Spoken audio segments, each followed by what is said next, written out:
Good morning, students. Today we're going to be starting Chapter 1.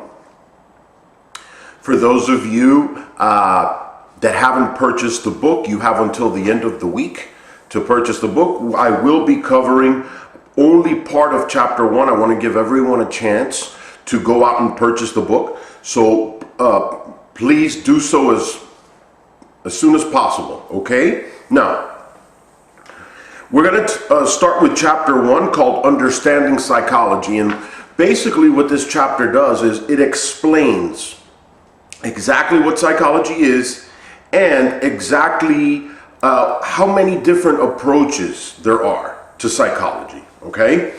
So if you look on the first couple of pages, you'll see a definition, okay? Now, also I want to remind you that you have a PowerPoint presentation already up on Blackboard. If you want to download it and then watch this video as you go through your PowerPoint, that would be the best idea, okay? But you can also download it afterwards or whenever possible. However, I will be following the PowerPoint presentation that I've given you, and so that way you don't necessarily need to take notes. You can just look at the PowerPoint presentation, okay? Okay, so it starts off with the definition of psychology: the scientific study of behavior and mental processes. Okay, psychology looks at behavior and mental processes. For some types of psychology do that in order to help someone get over a certain mental disorder. For example, anxiety, depression, that kind of thing.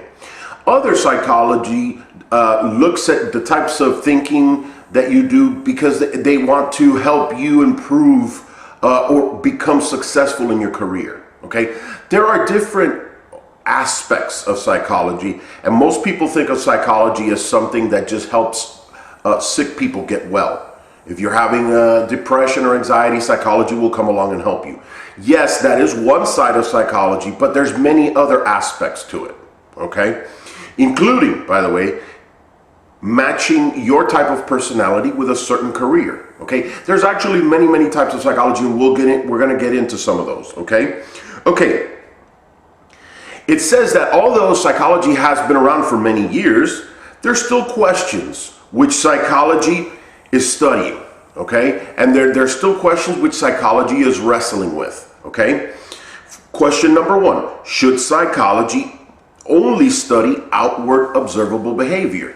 Now, that's one question that people ask, and here's why. We cannot observe thinking. You cannot observe someone's thoughts, and so if you can't observe something, how can you study it? In fact, one of the main ideas or one of the main tools that the scientific method uses is observation. But the only thing we can observe is behavior. So some people say, well, if we're going to help people out, we need to observe their behavior and observe how their behavior helps them or hurts them. But we shouldn't really go into thoughts because people can tell us their thoughts, but we can't really see their thoughts. And so there's that whole debate. Then there's, should psychology attempt to study thinking, which is unobservable and which is related to the first question? That thinking sometimes happens at a level where the person does it so quickly, or thoughts happen so quickly that they don't even really understand or realize all the different calculations their brain has made in just a split second. And so again, it's very hard, but we know that thoughts are important. After all, behavior follows thoughts. Usually bad behavior follows a bad decision that you made in your mind and then followed through with it.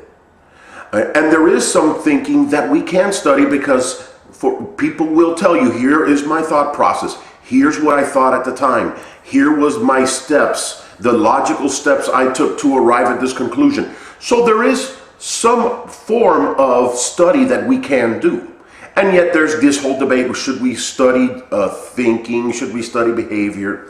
Okay, and again, these are things that we pretty much have cleared up already, but there's still, people bring them up and there's still a little controversy around it. I would venture to say. Does psychology study too many different topics? For example, they can study mental health. They can study dreaming. I don't know if you know that psychology can study what's in a dream and whether the dream means that you have some desire that you're not quite aware of. They study relationships. They study disorders. They study how introvert or extrovert you are. All of those topics are topics that psychology studies. And some people say, well, it's too much.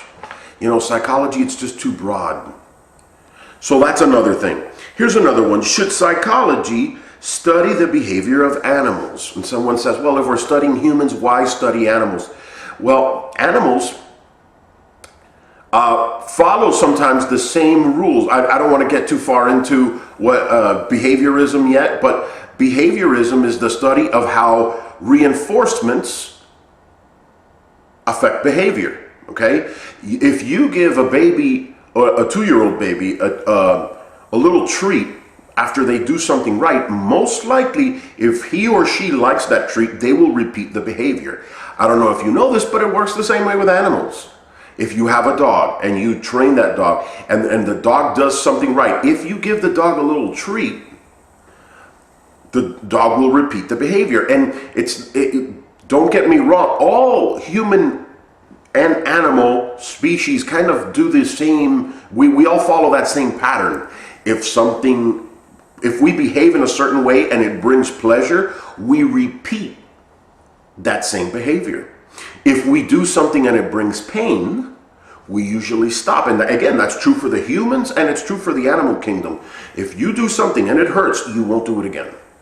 And so there is a side that says, listen, we need to study animals because there's a lot we can learn there. Okay, so look at all these questions. These are just questions that psychology is wrestling with. They've wrestled with it for years, and in a way they're still wrestling it, or still wrestling with it. But understand that we already pretty much do all of this. Okay, there's just some questions whether we still should do it, but we already do it. Now let's look at psychology. This is slide number 4. It says the behavior and mental processes studied by psychology include thoughts, perceptions, emotions, and think about emotions, whether happy, sad, frustrated, all of that, reasoning processes, how well you follow logic, how well you come to conclusions, your memories, your biological activities that maintain bodily function. That's the last one. Well, you say, well, why do we need to study bodily activities? Well, because hormones will be released by certain parts of the body, and certain hormones can affect the way you feel and can even affect the way you think.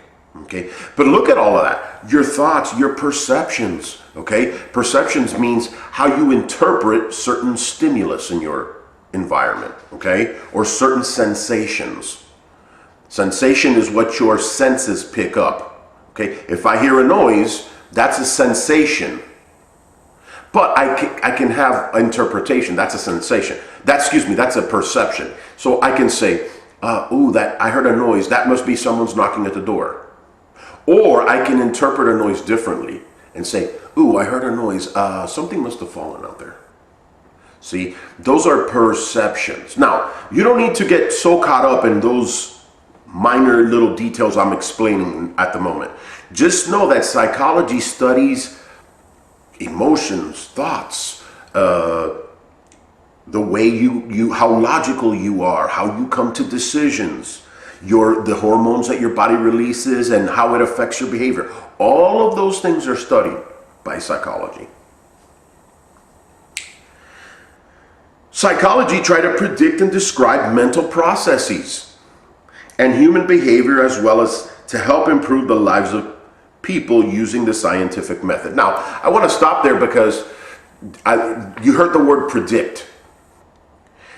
It is one of those it's one of those psychological truths that we usually repeat behavior that we've been engaging in for a while. In fact, you would maybe hear a psychologist say, the best predictor of future behavior is past behavior.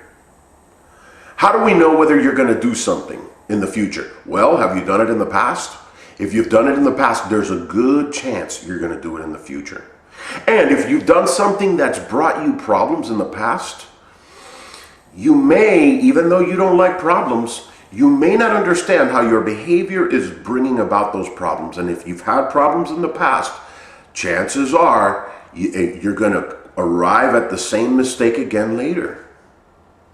Maybe you don't want to arrive at the same mistake, but there's something going on where most likely, and especially if you've repeated the same mistake of various times, you probably will repeat. So we need to figure out what you're doing wrong and then change that behavior, change those thinking patterns so that we can help the person out. In fact, the book says we try to improve the lives of people using the scientific method.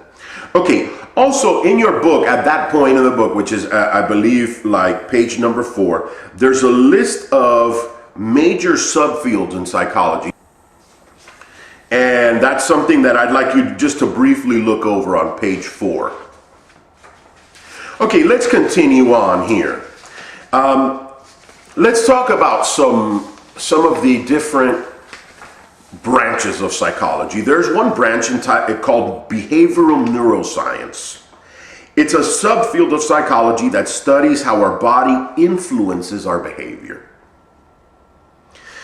They may examine which part of the brain is involved when a person with Parkinson's disease experiences muscular tremors, or attempt to determine how emotions are linked to physical sensation. Behavioral neuroscience combines psychology with hard science. They take a look at the brain through imaging, through different scans they can do of the brain, and they know which part of the brain is responsible for certain activity. They know that there's a part that's involved when you're paying attention and you're listening to something. There's another part that's involved in higher reasoning. There are different parts of the brain handle different jobs, okay? And if someone is having, for example, muscular tremors because they have Parkinson's disease, most likely there's a part in the brain that is very active but is not active in the right way. And so we know because of the images, that if we develop medicine that affects that part of the brain, that we can then go ahead and stop the tremors. Okay, so you can see where this is going. Some psychology goes in and looks at the brain and says, okay, there's a problem here, there's a problem there. We have a person with Parkinson's, which is a disorder, or it's not a disorder, but it's actually a disease where the brain is malfunctioning. Okay, and they can go in with medicine and fix whatever part of the brain is malfunctioning. Okay, then there is experimental psychologist.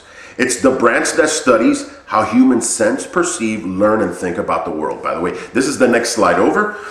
They may study something like how your brain registers pain or what makes you susceptible to optical illusions. But notice the word experimental psychology. You're saying, what do you mean? Does that mean they like to do experiments? No. What experimental psychology is, they look at your experience. How you handle pain, how you take in optical illusions, how emotions make you have certain body sensations, and how you go through life and what it is to be you. What's your experience? When you get in a tense situation, what do? Do you run, or are you one of those people that like to stay and fight? What's your experience? And then, depending on what your experience is, then they can start to work with whatever problem you may be encountering, okay? So that's called experimental psychology, okay? And again, this is just, chapter 1 is just giving you an overview. This is just an overview so you understand what's going on. Then we have cognitive psychology, studies higher mental processes like memories, decision-making, thinking, problem-solving, judging, and language. They may study what error in thinking you consistently make that lead to bad decisions. Cognitive psychology is one of the ones that we talk about the most because it talks about certain errors. In fact, there are certain common errors we all make when thinking. I don't know if you know this, but some people may, in fact, all of us will eventually fall into some kind of illogical pattern or non-logical pattern. We think we're following logic, but we're not. What does cognitive psychology do? It goes in and figures out where you're making your mistakes when you think and reason. And by the way, in case you're wondering, there's like about 11 major mistakes that people make. And that's just the major ones. There's probably other ones, and there's probably, different types of errors, but 11 major mistakes that people can make when they think. Okay? Look at the next slide. There's a few types of psychology there. There's developmental psychology. Studies how people grow and change from the beginning of conception through death. This is one that studies how you change from the very beginning all the way to the very end. It studies how a person thinks when they're 5 years old, how they think when they're 8, when they're 12, and how the brain develops slowly. By the way, in case you're wondering, the human brain reaches its maximum problem-solving capacity at the age of 45, and that continues all the way through age 60. Most people think, oh, well, if I'll probably become a good problem solver at the age of 20 or at the age of 23 or something like. No, the human brain gets good at problem solving at the age of 45, and then it continues on from there. 46, 47, all the way to 60, okay? There's also personality psychology, focuses on the consistency in a person's behavior over time and the traits that differentiate one person from another. Listen, there's a type of psychology that just looks at personality types, and there's a few personality types. Why is that important? Because if you happen to be of a certain type of personality, we can already guess the type of things that you're into, the type of things that you're not into, the kind of careers that may be suitable for you, the kind of stuff that you probably wouldn't be very good at. Once we know what kind of type you are, we know where you would best fit in. Okay? And that's not an exact science. And by the way, you're the only one that truly knows where you best fit in. But the personality psychology likes to deal with personality types. There's another one called health psychology, focuses on the links between psychological factors and physical ailments. Did you know that if you are very stressed out, your body can get sick? In fact, we know that if a person has 3 major changes within 1 year, 3 major changes. Let's say you get fired from a job, and then you happen to move to another city, and then you happen to get a divorce, and that happens all within 1 year. There's about an 80% chance you're going to become sick because stress affects your health. And now you may say, well, what kind of illness? I don't want to get into it right now, but you can have anything from an ulcer to high blood pressure to something even more serious than that, okay? So you can get sick. Okay, let's also look at clinical psychology. It studies the diagnosis and treatment of mental disorders. Now, this is the psychology that most of you probably familiar with, or at least you thought you knew about, where we treat psychological disorders. Okay? And the example there says they may study and treat unhappiness stemming from a recent divorce. Okay? There are many different psychological disorders. Think about, have you ever heard of bipolar? Someone who's bipolar. Have you ever heard of someone who's dystemic? That's another one. There's a few. There's actually a few. How about schizophrenia? That's a very, very serious disorder. Well, guess who deals with that? That's the clinical psychologist. Okay? There's, sometimes they set up treatment for a person who's experienced depression for a very long period of time. Okay, let's move over to the next slide. Counseling psychology focuses mostly on educational, social, and career adjustment problems. A counselor may help a college student figure out what kind of jobs they're most suited for, or a counselor may help an employee of a company design a strategy to help resolve a dispute with a coworker. Now, think about counseling psychology for a minute, because this is one where you talk to people, but you may be under the impression that they give advice. Well, no, counselors don't give advice. They help people figure out their feelings, and they help people figure out exactly which course of action they would like to take. Okay? Psychologists are not really there to tell you what the right decision is. They're there to help you figure out what you want to do and what you feel the right decision is for you, and that's what a counselor does. And usually they do it with, problems at work, or trying to figure out what career you're going to go into, or if you're having some kind of social problem with, your best friend, or perhaps your girlfriend, your boyfriend, whatever it may be. That's what counseling does. Okay? Then there's social psychology, kind of close to counseling psychology. However, in social psychology, they study how thoughts, feelings, and actions are affected by others. Okay? They focus on topics like aggression, liking, loving, persuasion, conformity. And they study how, for example, when you're in the minority, how a majority will have a certain influence on you, and whether you're susceptible to that influence. Let me explain. Let's say you're in part of a study group, and 12 people want to go with a certain project, and 2 people want to do another project. But you've got 12 people putting pressure on 2 people to go a certain way. Some people resist that kind of pressure well, some people do not. Okay, social psychology studies those kinds of situations, how social interaction with others and with groups affects you. There's cross-culture psychology, which investigates the similarities and differences in psychological functioning and across various cultures and ethnic groups. There's behavioral genetics, seeks to understand how we inherit certain traits. Now, this is important because behavioral genetics studies what you inherit from your parents, what's in your genetic code.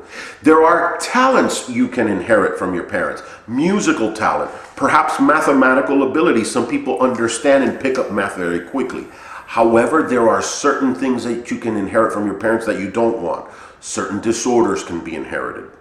Certain susceptibilities. Some people are very susceptible to depression or anxiety. Sometimes those are things that can be handed from father to son or mother to daughter. Sometimes you inherit that. Okay? By the way, in case you're wondering, some people have been known to have alcoholism in the family.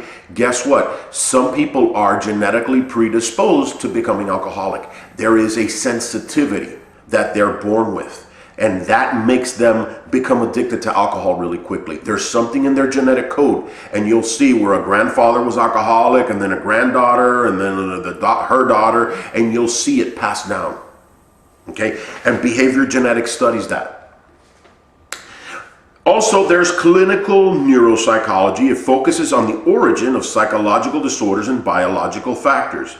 Using our understanding of the structure and chemistry of the brain, this psychology has already led to promising new treatments for psychological disorders. So we talked earlier about neuropsychology and how, again, this is one of those psychologies where there's imaging of the brain, and they test different levels of hormones in the blood. And we know, for example, that a person with high levels of testosterone tends to be aggressive. Very, very high levels, and I'm talking about levels of testosterone where it's abnormal. It leads to aggression. A person will act out. How many of you guys have ever heard of roid rage or steroid rage? Usually what that is a person who has very high abnormal levels of testosterone, and they lose their cool, and they become angry and attack. Okay? And so clinical neuropsychology deals with all of that. And then they also look at certain neurotransmitters. Neurotransmitters are these certain chemicals that are floating around in the brain, and some of them make you feel relaxed, and if they're not there, some people may feel really edgy and really nervous because we have certain chemicals that make us feel certain ways, and if those chemicals aren't there, then we don't feel quite right. All of that is handled by clinical neuropsychology. Now, let's talk about working as a psychologist, okay? What if you are a doctorate level psychology? What if you have a PhD? Well, the book says doctorate level psychologists are employed at universities or colleges or are self-employed as private practitioners who treat clients. Other work sites include hospitals, clinics, mental health centers, government human organizations, business schools, prisons, and military. As you can see, psychologists are employed in many different areas. Well, those are just some places where if you have a PhD or what we call a PsyD, which I'm going to get into later, those are places where you could maybe find work because psychologists are needed in the business industry, in the military. They're needed a whole bunch of different places. Okay. Education of a psychologist. Most psychologists have a PhD or Doctor of Philosophy or a PsyD, Doctor of Psychology. The PhD is a degree that requires a dissertation that is based on an original investigation, and it requires 4 or 5 years of study past a bachelor's degree. So you get your bachelor's degree, which is a 4-year degree. You go to college for 2 years, then you go to the university and you go another 2 years, then you got your bachelor's.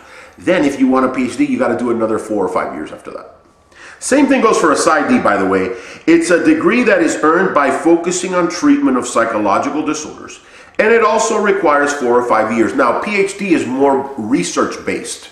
They conduct studies and they go out and test groups of people to see how they react to certain situations. PsyD actually go and treat people. They're actually involved in seeing patients and things like that. That's the difference. So a doctorate level clinical psychologist will also spend another year doing an internship. So aside from the 4 or 5 years, if you're going to go into clinical psychology, you're going to do 1 year of internship. And it's a long road to be a psychologist. However, you don't necessarily need to get a doctorate. You can get a master's, and there's other things you can do, okay? Or just a bachelor's, okay? But the higher your degree is, the more work you can find, and obviously the better the pay is, okay? Okay, I'm going to stop it there, and I'm going to pick it up in the next video right where we left off. Okay, see you then.